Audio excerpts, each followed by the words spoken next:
복음주의 부흥사인 벤힘 목사님의 저서, 제가 가끔 인용해서 익히 들은 내용입니다. 안녕하세요, 성령님. 이 책은 자신이 친히 체험한 성령의 임재를 토대로 기록한 책입니다. 그리고 오늘을 사는 크리스찬들에게 많은 은혜와 도전으로 전 세계 베스트셀러로 이렇게 역임받고 있습니다. 이 책에서 벤힘 목사님은 자신이 체험한 성령의 은혜를 이렇게 말합니다. 성령님께서는 여러분의 초대를 기다리고 계십니다. 그분은 여러분의 가장 가깝고 친한 친구이십니다. 여러분들의 인도자가 되시기를 바라고 계십니다. 여러분들을 위로하시고 여러분들과 함께 일생 동행하시기를 원하고 계십니다. 이렇게 말씀하면서 오늘은 자신이 일어나자마자 나는 이렇게 말씀드렸습니다. 안녕하세요, 성령님. 안녕하세요, 성령님. 다시 한번 말씀드리고 나서 방 안에 그분이 나와 함께 계신다는 사실을 느꼈습니다. 그런데 그날 아침만 영적으로 충만한 것이 아니라 그 후로도 성령님을 마음 중심으로 영접할 때마다 성령님 안녕하세요, 그렇게 주님을 부를 때마다 그분은 나의 심령에 새로운 은혜를 가득 부어 주셨습니다. 나는 여러분이 이것을 알기를 바랍니다. 삼일째 하나님 중 제3위의 인격이신 성령님께서 여러분과 개인적으로 만나기를 기다리고 계신다는 사실을 꼭 알기를 바랍니다. 그분은 여러분과 함께 일생 동행하시며 친밀한 관계를 원하고 계십니다. 여러분, 이 사실을 깨닫기 바랍니다. 아멘입니다. 이것이 벤힘 목사님이 쓴 책 내용 중에 일부를 제가 캐치업했습니다. 이 같은 내용을 사도 바울은 고린도전서 2장 12절에서 우리가 세상의 영을 받지 아니하고 오직 하나님께로부터 온 영을 받았으니 이는 우리로 하여금 하나님께서 우리에게 은혜로 주신 것들을 알게 하려 하심이라. 믿으십니까? 여러분, 하나님은 지금 이 순간에도 헤아릴 수 없는 은혜를 지금 이 예배당에 예배하는 각자의 심령에 그리고 온 지구촌 곳곳에 물 붓듯 부어주고 계시는 줄 믿습니다.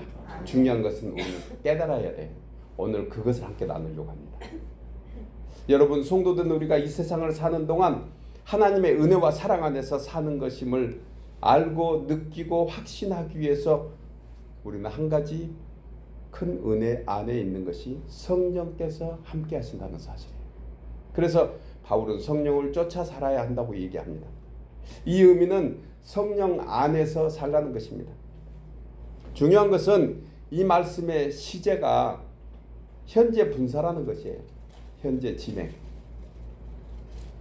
그래서 이는 지금 날마다 지속적으로 성령 안에서 살아야 하는 것을 강조하고 있습니다. 여러분, 과거에 내가 엄청난 성령의 체험을 했다는 것이 오늘의 승리를 보장해 주지는 않습니다. 오늘 우리는 성령을 사모하고 그분의 인도함을 구할 때 바로 지금 성령의 충만함을 받고 사는 모습인 것입니다. 그래서 우리는 날마다 성령 안에서 그분을 따라 걸어가는 삶이 지금이어야 합니다. 19세기 D.L. 무디와 함께 동역한 전도자 R.A. 토레이 목사님의 정기 중에 그는 하루도 빠짐없이 날마다 반복하는 기도가 무엇이는가? 성령님, 제가 성령님을 떠나서는 살 수 없습니다. 주님을 떠나서, 성령을 떠나서는 제가 살 수 없습니다. 제가 성령으로 충만하다고 느끼지 않을 때는 차라리 말하지 않게 하옵소서. 왜냐하면 성령 충만 없이 말할 때 저는 너무나 많은 실수를 했기 때문입니다. 또한 주님, 제가 성령 충만하다고 느끼지 않을 때는 제 인생의 중요한 결정을 하지 않도록 도와주세요. 저는 너무나 자주 그릇된 결정을 할 가능성이 있기 때문입니다. 성령님, 저를 도와주세요. 붙들어 주세요. 이렇게 RA 토일 목사님도 성령의 은혜를 강구했다고 합니다. 여러분, 이처럼 성령에 대한 간절한 사모함, 이것이 성령을 쫓아 살아가는 우리의 모습이고 우리 성도의 신앙입니다. 우리 모두 성령 충만으로 매일의 삶에서 주님과 동행하시기를 거듭 바라며 축복합니다. 아멘. 오늘은 교회 절기로 성령 강림 주일입니다. 저는 예수님께서 친히 말씀하신 성령의 은혜와 권능을 함께 생각하면서 본문에서 말씀하신 보혜사 성령이 오시면 우리에게 어떤 역사가 일어나는지 세 가지로 함께 생각하며 은혜를 나누려고 합니다. 은혜 받을 준비 되셨습니까? 네. 첫째로 보혜사 성령이 오시면 우리의 죄와 허물을 깨닫고 회개하도록 도와주십니다. 우리 나누어 읽겠습니다. 보혜사 성령이 오시면 우리의 죄와 허물을 깨닫고 회개하도록 도와주십니다. 본문 8절에서 이 말씀을 하지요. 그가 와서 죄에 대하여 의에 대하여 심판에 대하여 세상을 책망하시리라. 본절에서 책망하다, 이 헬라어 언어는요 엘렌코라는 단어를 씁니다. 이 단어는 재판정에서 자기의 죄를 부인하고 피해자를 변론으로 설득시켜서 자기의 죄를 깨닫게 하는 것이에요. 그러니까 자기의 죄를 부인하는 피해자에게 계속해서 그 죄를 자복하도록 알도록 얘기하는 법정 용어가 바로 책망하다입니다.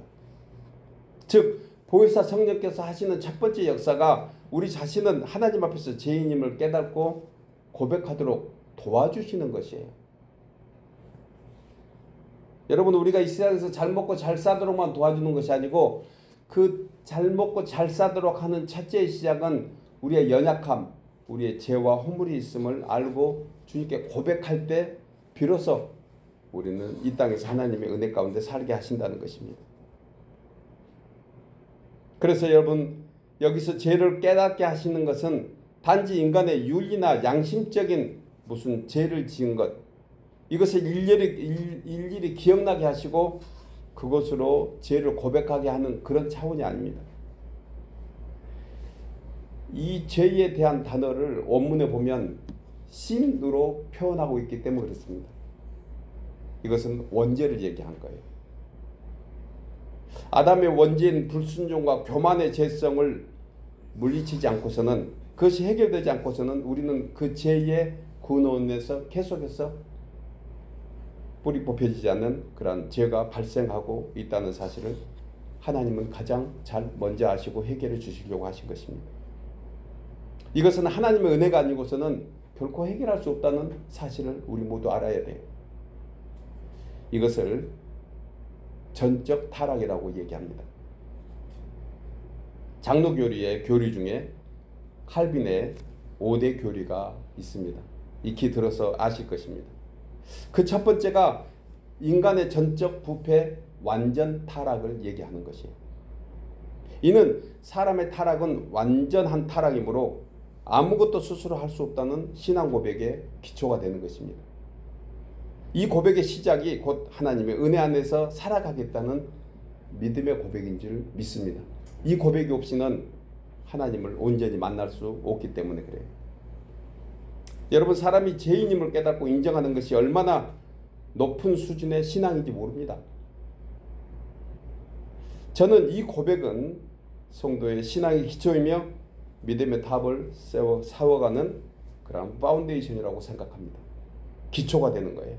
따라서 하나님의 모든 은혜의 시작은 우리 자신이 죄인임을 깨닫고 인정하는 것에서부터 시작된다는 사실을 우리 다시 한번 인식해야 합니다. 구약의 모든 믿음의 사람들이, 의인이라 칭함을 받은 이들이 모두가 그랬습니다. 신약의 제자들과 택함을 입은 성도들이 모두가 이 고백으로 믿음의 여정을 시작했습니다. 성경 곳곳에서 이 얘기를 기록하고 있습니다. 그래서 예수님은 누가복음 5장 32절에서 건강한 자에게는 의사가 쓸데없고 병든 자에게야 쓸데있나니 내가 의인을 부르러 온 것이 아니요 누구를 부르러 왔다? 죄인을 불러 회개시키려 하노라. 예수님이 이 땅에 오신 목적의 가장 중요한 얘기를 이 말씀에서 하신 거예요. 스스로 의인이라 하는 자에게는 예수님이 임재할 수가 없습니다. 그러나 저는 죄인입니다. 주님 저를 오히려 떠나소서. 그런 고백하는 자에게 하나님의 임재가, 예수님의 은혜가 임했던 것을 우리는 성경에서 볼 수 있습니다. 여러분, 그래서 모든 성도들은 통곡하면서 죄를 자복하게 됩니다. 아마 우리 가운데서도 대부분의 이런 체험을 여러분 모두가 하셨으리라고 생각합니다. 이 고백은 보혜사 성령께서 우리 각자의 심령 안에 내주하시는 증거가 됩니다. 성령의 내주와 성령 충만은 그래서 다릅니다.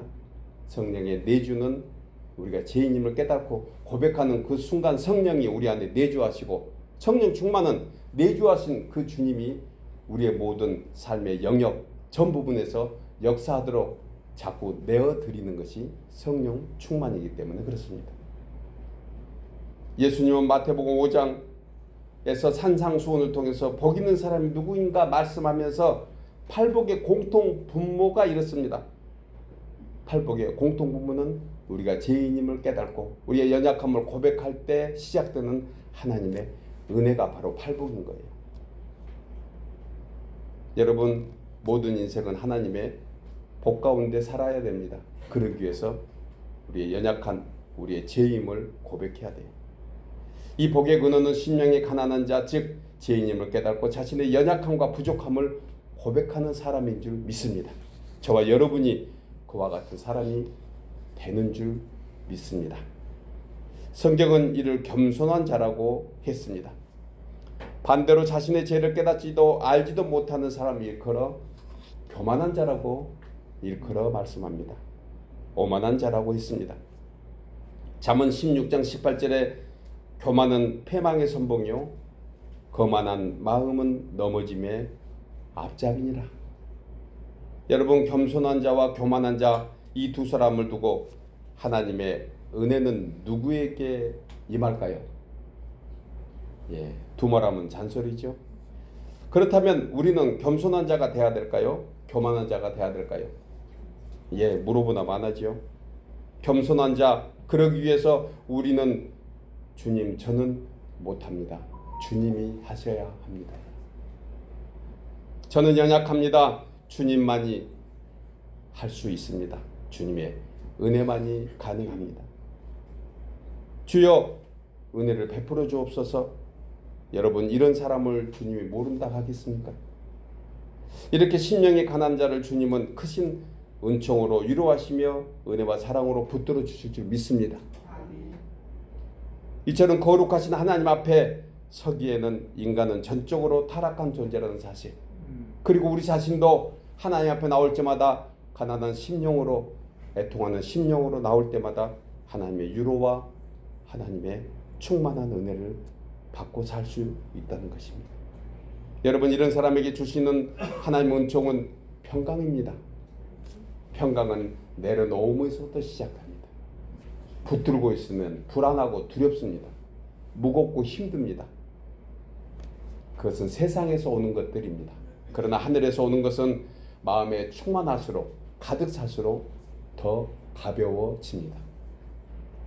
저는 가끔 우리 주일학교 아이들과 가스 풍선하면서 그런 것을 생각합니다.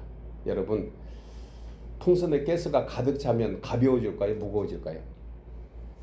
무거우면 하늘로 올라가지 않겠죠?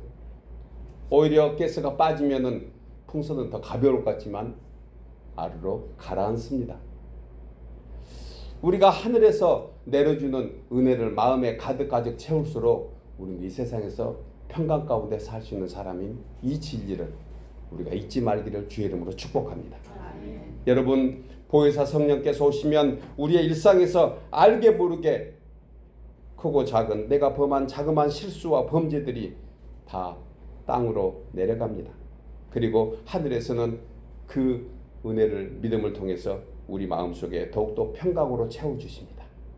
사랑하는 여러분, 이처럼 성령의 역사는 죄를 깨닫고 고백하게 하시며, 이 역사는 불신앙에서 신앙으로, 그리고 어린아이 믿음에서 장성한 믿음으로 성화되어가게 하는 줄 다시 한번 굳게 알고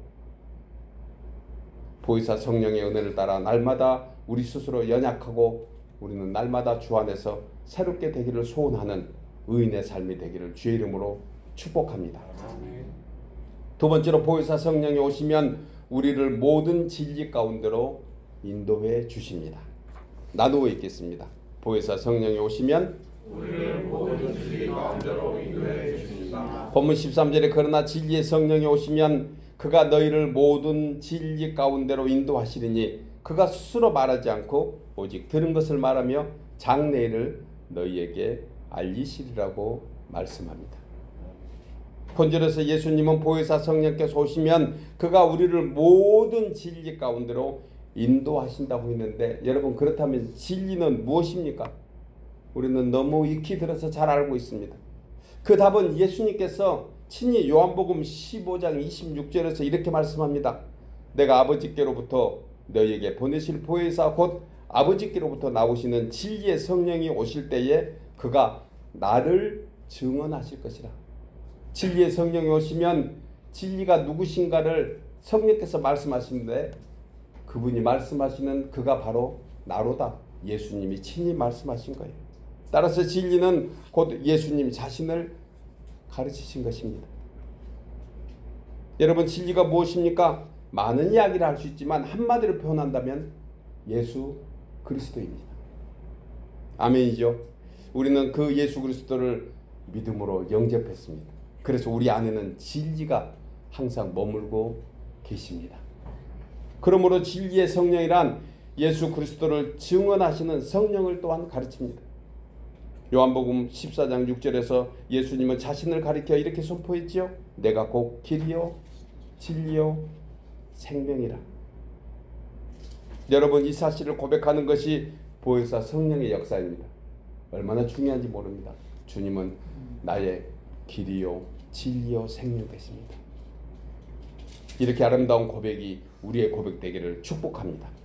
그러므로 길이요 진리요 생명이신 예수님을 만나기 위해서 주님과 인격적으로 연합하는 한 가지 방법이 있는데 바로 부활하신 주님을 만나야 합니다. 그분이 우리 삶의 중심이 될 때 우리는 승리함을 맛보게 되는 것입니다. 승리의 삶을 살게 하십니다. 그래서 진리의 성령, 진리 되시는 예수님을 우리 마음에 품고 사는 사람은 어떤 일에서도 승리의 삶을 살게 됩니다. 또한 여기 주목할 단어가 있는데 모든 진리입니다. 모든 진리. 모든 진리의 의미를 성경은 진리는 오직 하나이며 이 하나를 향한 성령의 역사는 헤아릴 수 없이 다양하다. 이런 의미예요. 모든 진리는 하나인데 그 한 분이신데 그 한 분의 역사는 우리가 헤아리기 힘들 정도로 방대하다. 시인은 시편 92편 5절에서 이 얘기를 합니다. 여호와여 주께서 행하신 일이 어찌 그리 크신지요. 주의 생각이 매우 깊으시나이다. 그래서 어리석은 사람은 알지 못하는 무지한 자도 이를 깨닫지 못하는 그러한 일이 생기지만 지혜롭고 총명한 하나님의 은혜를 입은 자는 이것을 깨닫고 알게 된다는 거예요. 무엇을 안다고요? 여호와의 그 광대하심. 여호와께서 행하시는 그 일이 어찌 그리 많은지요. 주의 생각은 우리 생각보다 훨씬 더 많고 깊으신 줄 믿으시기 바랍니다. 그러니 우리 뜻대로 되는 것이 오히려 하나님의 나라를 회방하고 하나님의 하신 일을 회방할 수 있다는 사실을 또한 알아야 돼요. 여러분 성도는 자기 뜻대로 살아서는 안 됩니다. 성도는 하나님의 뜻대로 살아야 됩니다. 그것이 복되기 때문에 그렇습니다. 하나님은 무슨 우리의 권리를 빼앗으려고 하신 분이 아닙니다. 하나님은 하나님의 뜻을 우리에게 주셔서 우리가 더욱더 복되게 살도록 해주시는 분인 것을 알아야 돼요. 그래서 우리는 고백합니다. 여호와여 주께서 행하신 일이 어찌 그리 크신지요. 주의 생각이 이 미천한 우리보다 훨씬 크나이다. 아마 이 단어를 인간들이 만들어낸 단어로 형용할 수 없어서 그렇지 이 단어가 가장 큰 고백이 아닐까 하는 생각을 합니다. 여호와여 주께서 행하신 일이 어찌 그리 크신지요. 주의 생각이 매우 깊으시나이다. 사도 바울은 이 의미를 복음서에서 진리의 성령으로 말미암음이라고 했습니다. 여기서 진리의 성령으로 인도하신다, 말미암다는 것은 진리로 가르침을 받는다는 거예요. 주석가 버나드는 세상 사람들의 양심에 잃어버린 진리를 다시 심어서 자라게 해주신다, 이렇게 해석하기도 했습니다. 이것이 바로 성령의 역사입니다. 그런데 문제는 이미 죄로 물들어 양심이 화인 맞아서 부패해버린 인간은 이 진리를 받아들이는 것 자체가 쉽지 않습니다. 누구나 이것을 쉽게 받아들이려고 하지도 않고 받아들여지지도 않습니다. 이것을 거룩한 상실이라고 표현합니다. 타락한 인간은 스스로 이 거룩한 상실을 회복할 수 없다는 것입니다. 그래서 우리는 이 거룩한 상실을 위해서 매일 매 순간 주님을 초청해야 됩니다. 성령님, 안녕하세요. 사도 바울은 고린도전서 2장 12절 이하에서 우리가 세상의 영을 받지 아니하고 오직 하나님으로부터 온 영을 받았으니 이는 우리로 하여금 하나님께서 우리에게 은혜로 주신 것들을 알게 하려 하심이라. 우리가 이것을 말하거니와 사람의 지혜가 가르친 말로 아니하고 오직 성령께서 가르치는 것으로 하나의 영적인 일은 영적으로 분별하느니라. 기가 막힌 진리입니다. 여러분, 우리는 영적으로 사는 사람입니다. 그래서 성령께서 가르쳐 주시고 말씀하신 대로 우리는 순종할 수 있는 그런 결단이 있어야 합니다. 우리는 영적으로 살잖아요. 영적으로 사는 사람이 되었습니다. 그래서 영적으로 살아나기 위해서는 영이신 성령의 은혜를 입고 살아야 하는 것입니다. 여러분, 진리는 예수님이시고 그리고 진리 되시는 주님을 체험하는 길은 말씀과 기도로 이루어져야 합니다. 그때 비로소 우리의 착함과 의로움과 진실함이 열매를 맺습니다. 사랑과 희락과 화평과 오래 참음과 자비와 양성과 충성과 온유와 절제와 같은 그러한 성령의 열매들을 맺을 수 있는 것입니다. 주님이 말씀하신 팔복을 기뻐하고 그 팔복을 실천할 수 있는 그러한 역사는 바로 성령께서 하도록 도와주시는 줄 믿습니다. 성령께 의지합시다. 교회에 오래 다녔다고 해서 이런 체험이 있는 것이 아닙니다. 오히려 순수한 마음에 이런 체험이 이루어집니다. 여러분, 우리 교회 성도들은 교회 거의 모태신앙부터 시작해서 수십 년 다 교회를 섬겼던 분들입니다. 고정관념에서 벗어나야 되는 것은 오히려 더 순수할 때 그때의 믿음으로 회복되어야 됩니다. 저희 집에 조그만 텃밭을 하면서 제가 느끼는 것이 있습니다. 여러분, 열매는 있었던 헌순, 오래된 고목에서 열릴까요? 새순에서 열릴까요? 새순에서 열립니다. 오래된 고목에서는 결코 꽃도 피지도 않고 열매도 맺을 수가 없습니다. 맺어봐야 오래가지 못한 것을 저는 경험하고 보고 있습니다. 그래서 우리는 늘 새순이 자라도록 우리 마음 심령에 은혜를 구해야 합니다. 하나님, 우리의 오래된 혹시 신앙으로 그냥 굳어져 있는 습관적인 신앙에서 벗어나 어린아이 같은 신앙을 우리에게 갖게 하옵소서. 우리의 고백이기를 바랍니다. 어떤 사람들은 신앙생활이 무의미하고 재미없다고 얘기하는 사람들이 있습니다. 대부분 신앙생활 오래 하신 분들입니다. 직분도 있는 분들입니다. 교회로 가도 재미가 없대요. 왜 그럴까? 삶의 변화가 없어서 그렇습니다. 그래서 뭐하러 교회 가는지 모르겠다고 얘기하는 이들 마음속에 굳어버린 마음만 있다는 생각을 우리는 할 수 있습니다. 여러분, 성령을 의지하면 새순이 돋습니다. 날마다 새롭게 푸르름이 심령에 가득할 것입니다. 우리의 일터에도, 우리의 가정에도, 우리 주위에도 그와 같은 싱그러운 봄만 전해질 것입니다. 여러분, 우리는 그리스도의 향기를 품어내야 되는 사람입니다. 그러기 위해서는 꽃을 펴야 됩니다. 순수한 마음으로 구태어난 신앙생활이 있으면 이제 다시 걷어버리고 다시 한번 새롭게 되기를 소원합니다. 성령께서 역사하시면 어두움에서 빛 가운데로, 불안과 염려 근심에서 자유와 평안과 감사로 살아갈 수 있는 능력을 잊게 됩니다. 열매가 없는 것 같은 자라지 못하는 그러한 모습에서 순이 자라고 꽃이 피고 열매를 맺어갈 것입니다. 사랑하는 여러분, 길이요 진리요 생명이신 예수님은 우리를 그렇게 만들어 가실 것입니다. 우리 다시 한번 이 성령을 의지하시기를 주 이름으로 축복합니다. 초청하시기를 바랍니다. 그러면 주께서 풍성한 열매로 우리 삶에 충만하게 해주실 줄 믿습니다. 마지막 세 번째로 보혜사 성령이 오시면 주의 영광을 위하여 살아가도록 능력을 베풀어 주십니다. 나누어 읽겠습니다. 보혜사 성령이 오시면 주의 영광을 위하여 살아가도록 능력을 베풀어 주십니다. 본문 14절에 그가 내 영광을 나타내리니 내 것을 가지고 너희에게 알리시겠음이라고 말씀합니다. 본절에서 예수님은 내 영광을 나타내리라고 했습니다. 이는 앞에서 성령의 역할은 8절에서 세상을 책망하며 13절에서 믿음의 사람들을 진리 가운데로 인도하시며 또 본절에서는 주님의 영광을 나타내는 것이 최종적인 결론임을 강조하고 있습니다. 우리가 왜 구원받았습니까? 우리는 왜 하나님의 자녀로 살아가고 있습니까? 우리가 구원받는 것은 단순히 죽어서 천국 가는 그런 범주가 아닙니다. 이것은 아주 기본입니다. 여러분, 예수 믿는 사람이, 온전히 예수를 믿는 사람이 지옥 가는 것이 더 기적입니다. 있을 수 없는 일이라는 거예요. 예수님을 온전히 믿으면 모두가 다 천국으로 가게 될 줄 믿습니다. 이것은 주님의 약속하신 진리의 가장 중요한 진리인 것입니다.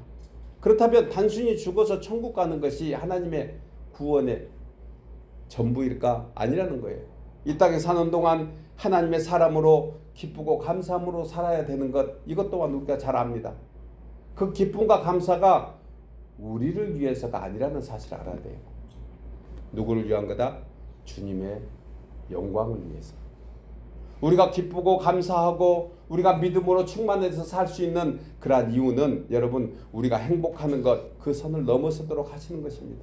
왜냐하면 그 범주가 아니고 그보다 더 위대하신 하나님의 계획이 있는 것입니다. 큰 역사는 이루어내지 못해도 여러분, 우리의 한 사람 한 사람 믿음의 자리에 있을 때 하나님은 기뻐하시고 그것이 하나님께 영광이 되는 것입니다.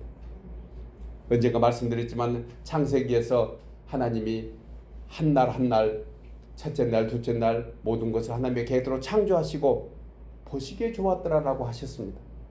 여섯째 날 아담과 하와를 보시고 모든 만물을 다 창조하신 이에 주님은 뭐라고 고백하셨습니까?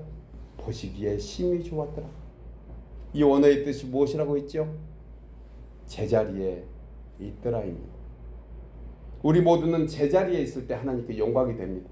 우리는 믿음의 자리, 은혜의 자리, 하나님을 기쁘게 하는 감사와 충만한 자리에 있을 때 그것이 바로 하나님께 영광이 되는 것입니다. 우리를 왜 택하셨을까요?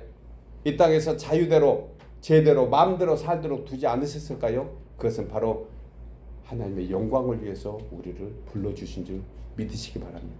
그래서 우리의 작은 숨소리까지도, 호흡까지도 하나님은 우리를 보시고 기뻐하십니다. 이것이 바로 하나님께서 원하시는 영광이기 때문에 그렇습니다. 더 세상에 보면 이것이 복음을 전하는 그러한 증인의 삶이 되기 때문에 그렇습니다. 우리의 모습을 보고 누군가 여러분들에게 어쩌면 그렇게 어려운 중에도 행복한 것처럼 보입니까? 행복해 보입니다. 좋아 보입니다. 라는 소리를 언제 들어보셨습니까?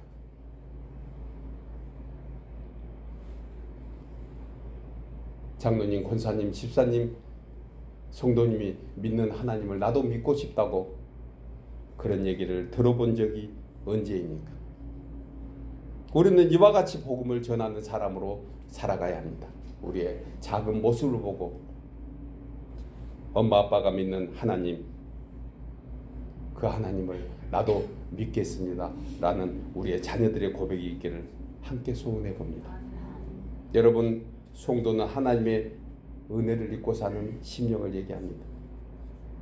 이 한 영혼이 예수님을 영접하도록 우리는 그 복음의 증인이 되어야 됩니다. 성령의 역사로 우리는 날마다 그렇게 되어갈 것입니다. 우리가 조금씩 비록 부족하지만 우리의 변화된 모습을 통해서 하나님께서는 영광을 받기 원하고 계십니다. 따라서 사람이 하나님의 영광에 참여하도록 하는 방법은 예수님을 영접하도록 하는 것입니다. 성령께서 그 안에 역사하도록 마음의 문을 열어드리는 것입니다. 그래서 성령의 역사가 모든 심령에 참여할 때 우리의 가정도, 우리의 일터도, 우리의 심령도 하나님의 영광이 되는 줄 믿습니다. 종교개혁 역자 마틴 루터는 하나님의 영광에 대해서 이렇게 설명합니다. 예수 그리스도와 하나님이 나를 위해 존재하신다는 사실을 주위가 볼 때 비로소 그때 하나님의 영광이 드러난다는 거예요. 우리는 그렇게 살도록 되어 있습니다. 우리는 하나님의 영광의 존재로 살아가도록 되어 있습니다. 그래서 우리는 그 받은 선물을 주위에도 나눠줘야 합니다. 그들은 다시 한번 하나님의 영광을 함께 체험하면서 그 영화로움에 참여할 것입니다.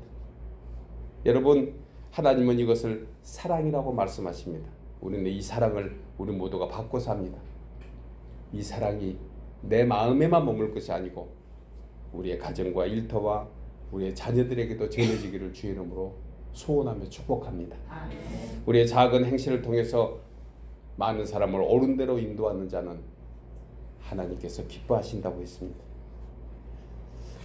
사도 바울은 이 복음을 받아들이면서 영접하는 자를 통해서 이제 하나님의 영광이 드러나기를 원한다고 에베소서 1장 3절에서 이렇게 말씀합니다.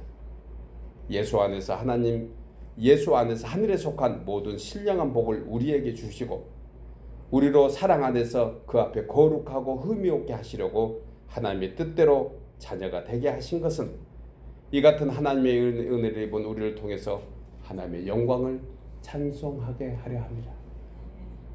여러분, 창세전에 택하심을 입은 우리가 그때의 모습으로 회복되어 가는 것, 하나님의 창조의 모습으로 회복되는 것, 이것을 크게 기뻐하십니다. 창조의 섭리대로 완성해 가는 것을 우리는 하나님의 영광이라고 고백할 수 있습니다. 그러나 하나님의 창조의 섭리대로 회복되지 못하고 세상의 상처와 아픔과 두려움과 고통으로 살아가는 것은 결코 하나님이 기뻐하는 우리의 모습이 아니라는 것을 우리는 결코 잊지 말아야 합니다. 우리가 왜 기뻐합니까? 힘든 가운데서도 왜 즐거워합니까? 우리는 어려운 가운데서도 한숨 대신에 찬송을 할 수 있습니까? 우리는 하나님의 영광을 위해서 살아가도록 되어 있습니다. 그때 우리의 심령에, 우리의 가정의 일터에 성령의 충만한 역사가 있을 줄 믿습니다. 사랑하는 여러분, 주님을 알고 닮아가려는 몸부림과 간절함은 주님이 가장 기뻐하시는 영광인 줄 다시 한번 우리가 깊이 생각하고 이제 더 나은 믿음으로 성령의 역사를 따라 하나님 아버지 앞에 영광을 돌리며 하나님과 함께 연합되어 살아가는, 그래서 성령의 풍성한 열매를 맺어가는 우리 모두 되시기를 주의 이름으로 축복합니다. 아멘.